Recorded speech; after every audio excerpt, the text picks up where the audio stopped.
Dios les bendiga, mi nombre es Willy Tapias, para los que no me conocen, y en este video voy a compartir una enseñanza de qué hizo nuestro Señor Jesucristo entre su muerte y su resurrección. La palabra de Dios nos enseña qué hizo Jesús durante esos 3 días.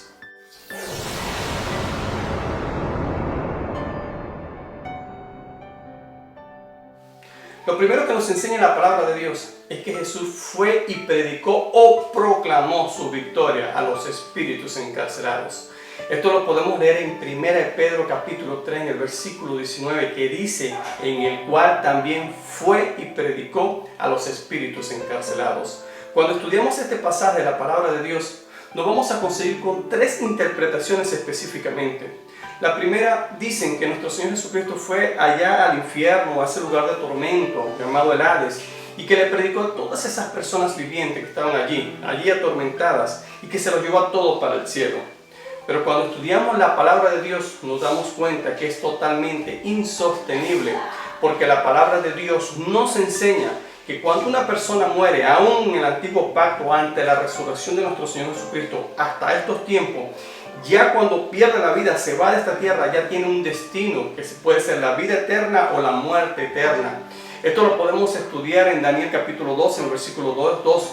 También nuestro Señor Jesucristo nos dio una enseñanza de Lázaro y el rico, donde cada uno de ellos fue con un destino en ese momento. Y también lo podemos leer en Apocalipsis capítulo 20, del versículo 11 al versículo 15, donde nos habla que todas esas personas que murieron sin Dios, sin Cristo, un día van a comparecer delante de Dios en el gran trono blanco. Así que podemos entender que esto es insostenible. La segunda interpretación, que a veces tiene un poco más de peso, es que dicen que no se refiere a la persona de Jesús, sino a la persona de Noé. Pero cuando estudiamos la palabra de Dios, como lo vamos a hacer en este momento, nos vamos a dar cuenta que no se refiere a este gran hombre de Dios, sino se refiere realmente a la persona de nuestro Señor Jesucristo. Vamos a leer el versículo 18 al versículo 20 y vamos a darnos cuenta, literalmente estudiándola, que se refiere a la persona de Cristo y de quién son estos espíritus encarcelados que la palabra de Dios nos está hablando. Vamos a leer el versículo 18. Porque también Cristo padeció una sola vez por los pecados, el justo por los injustos, para llevarnos a Dios, siendo la verdad muerto en la carne, pero vivificado en el Espíritu. Cuando empezamos a estudiar el versículo 18, nos vamos a dar cuenta que está hablando de una sola persona, y es de Cristo. Y aquí el apóstol Pedro está enseñándole a los creyentes de ese momento de que con el sacrificio de nuestro Señor Jesucristo fue uno solo y suficiente para perdonar los pecados de todo el mundo, injusto e injusto. Recordemos que los judíos, ellos hacían sacrificios todos los años, específicamente en el tiempo de la Pascua, para el perdón de sus pecados. Y el apóstol Pedro les está alentando que con el sacrificio de nuestro Señor Jesucristo fue suficiente para llevarnos a Dios, no solamente en este tiempo o en el tiempo que estemos viviendo en esta carne, sino que íbamos a vivir con Dios eternamente, aún después de la muerte física. Cuando seguimos leyendo en el versículo 19, en el cual también fue y predicó a los espíritus encarcelados. Vamos a prestar atención a la palabra que dice en el cual también. Cuando hacemos un paralelo entre el versículo 18 y un versículo 19, nos vamos a dar cuenta que dice, porque también Cristo, dice en el versículo 18, y en el versículo 19 se está refiriendo en el cual también. Podemos darnos cuenta específicamente que está hablando de la figura de nuestro Señor Jesucristo. Aquí está hablando solamente de Jesús, no hay otra persona. Si tomamos la relación entre estas dos palabras, vamos a ver que se refiere a Cristo en el versículo 18 y en el versículo 19 el apóstol Pedro sigue especificando en el cual también se está refiriendo a nuestro Señor Jesucristo. Y después dice, y predicó a los espíritus encarcelados. En otra versión dice, y proclamó su victoria a los espíritus que estaban presos. Como sabemos, no pudo haber predicado un mensaje de salvación o de esperanza a los espíritus, porque ellos ya están condenados por una eternidad que serán juzgados al final de los tiempos. Así que cuando podemos estudiar esta palabra, podemos entender que se refiere a espíritu. Vamos a leer el versículo 20. los que en otro tiempo desobedecieron, cuando una vez esperaba la paciencia de Dios en los días de Noé, mientras se preparaba el arca, en la cual pocas personas, es decir, 8, fueron salvadas por agua. Aquí la palabra de Dios nos enseña literalmente que estos espíritus encarcelados desobedecieron en los tiempos de Noé, es decir, antes del diluvio. Dice, agrega que en la paciencia de Dios, en la cual 8 personas solamente se salvaron. En este punto podemos entender 3 cosas de estos espíritus encarcelados. Primero, que desobedecieron en los tiempos de Noé. Segundo, que estaban presos, estaban bajo oscuridad. Y lo tercero es que nuestro Señor Jesús proclamó su victoria delante de ellos. Cuando vamos y estudiamos en Génesis, en el capítulo 6, del versículo 1 al versículo 5 específicamente, podemos estudiar los tiempos de Noé. Y específicamente en el versículo 2 dice lo siguiente: que viendo los hijos de Dios que las hijas de los hombres eran hermosas, tomaron para sí mujeres, escogiendo entre todas. Aquí la palabra de Dios da referencia a hijos de Dios que se unieron con las hijas de los hombres. Cuando seguimos escudriñando la palabra de Dios, nos vamos a dar cuenta que en el Antiguo Testamento a los ángeles se le llamaban hijos de Dios. Vamos a seguir estudiando, vamos a seguir entendiendo un poco más lo que la palabra de Dios nos enseña. Vamos a leer en Job, capítulo 1, el versículo 6 dice: un día vinieron a presentarse delante de Jehová los hijos de Dios, entre las cuales vino también Satanás. Pero cuando seguimos estudiando, en el próximo capítulo 2, versículo 1, pues prestemos atención que también da presencia de la palabra hijo de Dios. Aconteció que otro día vinieron los hijos de Dios para presentarse delante de Jehová, y Satanás vino también entre ellos, presentándose delante de Jehová. También podemos notar en el capítulo 38 del versículo 7 del mismo Job, cuando Dios se estaba revelando al mismo hombre que estaba pasando esa prueba muy difícil. Él le dijo: cuando lavaban todas las estrellas del alba y se regocijaban todos los hijos de Dios. Así que podemos entender que los hijos de Dios se refiere a ángeles y no a personas. Pero siguiendo estudiando lo que la palabra nos enseña, nos podemos preguntar cómo estos ángeles se unieron con la raza humana. Porque muchos también nos dicen que los ángeles no pueden procrear, no pueden engendrar. Esto lo dicen por lo que dice en Mateo capítulo 22, versículo 30, donde nuestro Señor Jesucristo dijo: porque en la resurrección ni se casarán, ni se darán en casamiento, sino serán como los ángeles de Dios en el cielo. Pero quiero recalcar 4 cosas en base a este versículo. Lo primero, que el texto no dice que los ángeles no pueden casarse. Más bien, solo indica que los ángeles no se casan. Lo segundo que quiero recalcar es que habla de ángeles del cielo, no de ángeles caídos.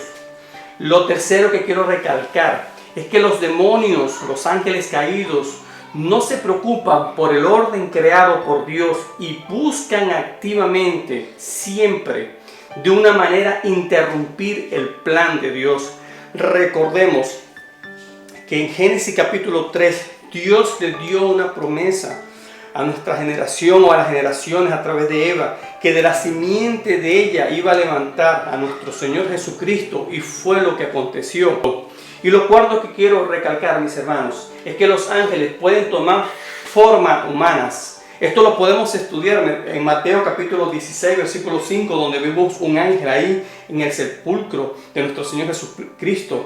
También lo podemos estudiar a los hombres de Sodoma y Gomorra, cuando ellos quisieron tener relaciones con los ángeles que fueron cuando Dios iba a libertar a Lot. Esto lo podemos leer en Génesis capítulo 19, del versículo 1 al versículo 5. Así que no podemos concluir que los ángeles no tengan el potencial para reproducirse.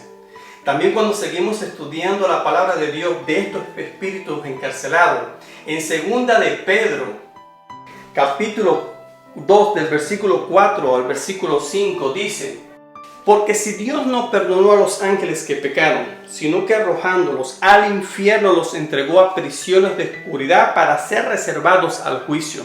Aquí podemos ver que el apóstol Pablo está hablando de esos ángeles que están en prisiones de oscuridad, esos espíritus encarcelados, como estamos leyendo y estamos estudiando la palabra de Dios. Pero cuando leemos en Judas, el versículo 6 y versículo 7, nos da más luz para entender más de estos espíritus encarcelados. Y dice: y a los ángeles que no guardaron su dignidad, prestemos atención a cada palabra y entendámosla y estudiémosla literalmente, sino que abandonaron su propia morada, los ha guardado bajo oscuridad en prisiones eternas para el juicio del gran día. Y sigue especificando, como Sodoma y Gomorra y las ciudades vecinas, las cuales de la misma manera que aquellos, aquí se está refiriendo a los ángeles que no guardaron su dignidad, y recalca después el pecado, habiendo fornicado e ido en pos de vicios contra naturaleza, fueron puestos por ejemplo, sufriendo el castigo del fuego eterno. Aquí podemos entender por estos versículos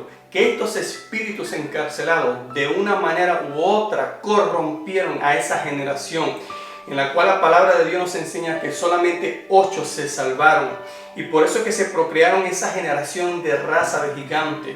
Y dice la palabra de Dios, cuando usted estudia estos versículos, que su pensamiento era de continuo mal. Es decir, hoy pensaban mal, mañana seguían pensando mal, mañana pensaban 2 veces mal, 3 veces mal. Era un pensamiento que solamente tendía a lo malo, a desagradar a Dios, deshonrar a Dios, a la maldad. Eran los demonios mismos, estos espíritus encarcelados que poseyeron esas generaciones, la corrompieron, se unieron con todas esas mujeres. Y aquí la palabra de Dios nos enseña que estos espíritus están encarcelados y que nuestro Señor Jesucristo proclamó su victoria. Y aunque ellos quisieron estorbar el plan de Dios, Jesucristo le dijo: yo morí, estaba en ese momento proclamando su victoria, y al tercer día, en ese domingo, nuestro Señor Jesucristo estaba resucitando para poder y gloria para todos nosotros y para salvación eterna para todos aquellos que creemos en Él. Lo segundo que nuestro Señor Jesucristo hizo es que Él llevó una multitud de cautivos que estaban en el paraíso al cielo. Esto lo podemos leer en Efesios capítulo 4, del versículo 8 al versículo 10. Por lo cual dice: subiendo a lo alto, llevó cautivo la cautividad y dio dones a los hombres. Y eso de que subió, ¿qué es? Sino que también había descendido primero a las partes más bajas de la tierra. El que descendió es el mismo que también subió por encima de todos los cielos para llenarlo todo. Aquí la palabra de Dios nos sigue enseñando que nuestro Señor Jesucristo descendió a la parte más baja de la tierra. Como hemos venido estudiando en otros videos, nuestro Señor Jesucristo fue a un lugar llamado el paraíso, que era el lugar donde estaban los redimidos, los creyentes en Dios.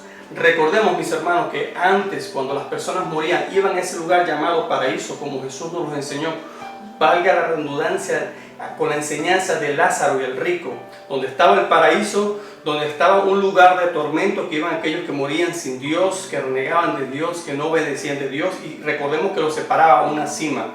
Así que nuestro Señor Jesús bajó a esa parte más bajas, y dice la palabra de Dios, se llevó cautivo a la cautividad. Todas esas personas que estaban ahí, Josué, Caleb, el mismo Lázaro, el mismo ladrón que murió ese día en la cruz del Calvario, toda esa gente, nuestro Señor Jesucristo dice, se los llevó para el cielo. Y cuando estudiamos la palabra de Dios podemos entender que esto es una verdad bíblica, porque más adelante la palabra de Dios no nos habla más del paraíso, sino de estar con el Señor. Esto lo podemos ver cuando el apóstol Pablo hacía referencia a que para él era mejor estar presente con el Señor que quedarse en la tierra. Después de la resurrección, mis hermanos, las personas cuando mueren van a estar con el Señor. También lo podemos leer en Apocalipsis capítulo 6, cuando el apóstol Juan ve delante del Señor almas. Ya no hace referencia al paraíso. Y podemos entender que esta es nuestra esperanza, que un día, si nosotros que partir antes que venga nuestro Señor Jesucristo, nos vamos a estar en la presencia del Señor. Así que este paréntesis que hago es una oportunidad para hacerte la invitación para que no descuides tu relacionamiento, tu intimidad con el Señor. Si lo estás haciendo, acércate al Señor, busca al Señor, arrepiéntete de tus pecados, porque después de esta vida solamente hay una esperanza con Jesús o una desesperanza sin Jesús a una muerte eterna. Estudiando y terminando este estudio, mis hermanos, esta enseñanza, podemos entender por su palabra que nuestro Señor descendió a la parte más baja, se llevó a todos y hoy en día todas esas personas están en la presencia del Señor. Mis hermanos, espero que esta enseñanza haya sido de edificación para tu vida. Compártelo con otras personas para que puedan ser bendecidos de una manera especial. Dios te bendiga. Hasta el próximo video.